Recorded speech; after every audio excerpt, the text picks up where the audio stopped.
es una necesidad, es una necesidad. El asunto es el modo en que se pretende hacer.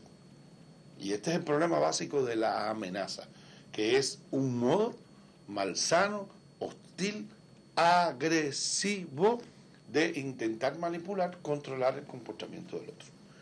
Y fíjense que siempre que hablamos de control y manipulación malsano del comportamiento, estamos hablando de algunas ideas esenciales. En primer lugar, lo que esa persona piense, sienta, lo que la víctima de quien usa la amenaza como procedimiento sienta o piense, no es relevante.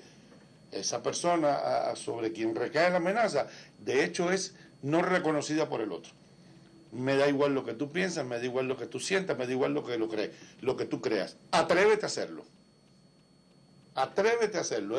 Sería el texto de base del comportamiento amenazante, agresivo de este intento malsano de controlar al otro. Vuelvo otra vez, digo, el problema no está en la obediencia del otro. La obediencia es una necesidad de las relaciones interpersonales.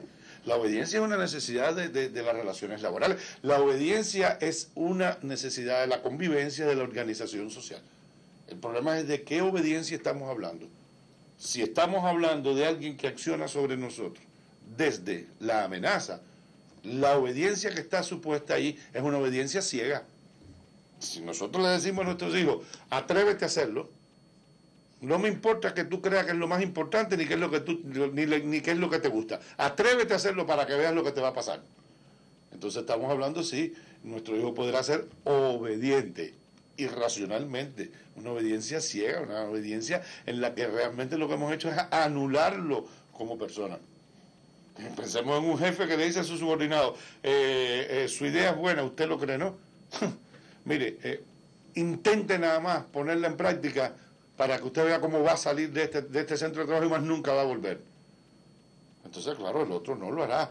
Pero ¿qué hemos ganado? ¿Qué hemos ganado con una obediencia de ese tipo? ¿Qué hemos ganado con la amenaza?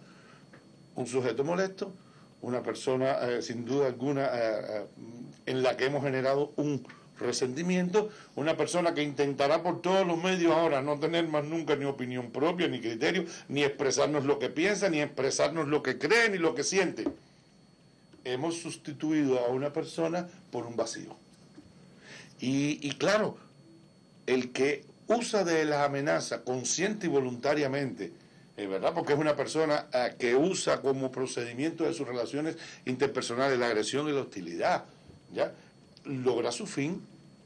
El asunto, y lo que casi siempre me gusta llamar a mí la atención, es que el acto de amenazar es mucho más general que la cantidad de personas que consciente y voluntariamente viven o producen determinadas reacciones con la amenaza. ¿Qué quiero decir con esto?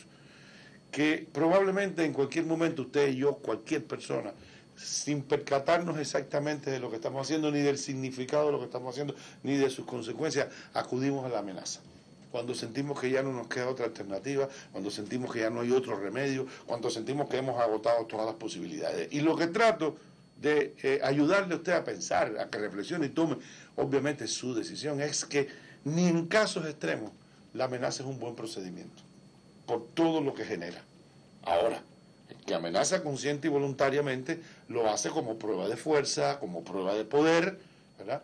Y además probablemente convencido de que su situación de fuerza, de poder es tal que el otro, repito el texto de la amenaza, ni se va a atrever, ni se le va a ocurrir más. Usted estará de acuerdo conmigo en que este procedimiento, este modo de influir sobre los demás, de transar en el comportamiento de las otras personas, es verdaderamente, insisto, muy malsano. Es verdaderamente un comportamiento que lo único que hace es agregar malestar a la relación, agregar displacer a la relación, y aún en el caso que producto de esa amenaza la otra persona asuma el comportamiento deseado por su agresor, aún en ese caso sería un comportamiento falso, informal, formal, sería un comportamiento no nacido del deseo de la persona, de la intención, de la comprensión de la lógica de la persona, sino de la amenaza. Yo quiero llamar la atención sobre esto porque esto además es algo que sucede mucho, sobre todo en las relaciones familiares y en las relaciones jefe-subordinado. Y de hecho, hoy, el utilizar la amenaza como un instrumento de, muy dicho entre comillas, de educación o de mala educación, entraría dentro de ese inmenso, lamentablemente inmenso campo que tiene que ver con la violencia intrafamiliar, que tiene que ver con el hecho de tensar y de poner al rojo vivo las relaciones al interno de la familia para lograr supuestamente determinados fines, incluso cuando estos fines son supuestamente buenos para el grupo. Y los actos de violencia, obviamente, lo hemos dicho en más de una ocasión, no son actos justificados nunca.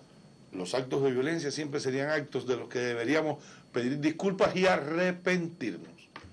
Entonces, la idea es pensar en que hay muchas formas positivas de influir sobre los demás. Hay muchas formas productivas incluso de mostrar nuestro desacuerdo con el comportamiento de la otra persona o con lo que la otra persona pretende hacer en una determinada situación.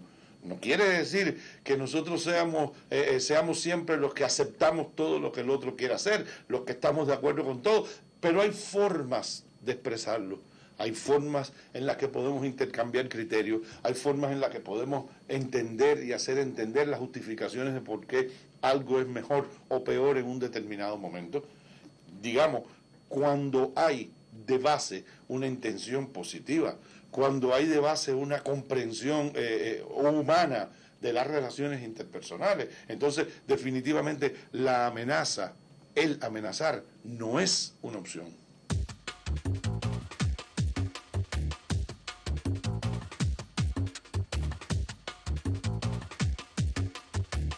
Convivir en familias sin violencia es la propuesta de este interesante texto que ojalá tenga la oportunidad de leer. Y yo digo que para lograrlo es necesario convivir en familias sin amenaza.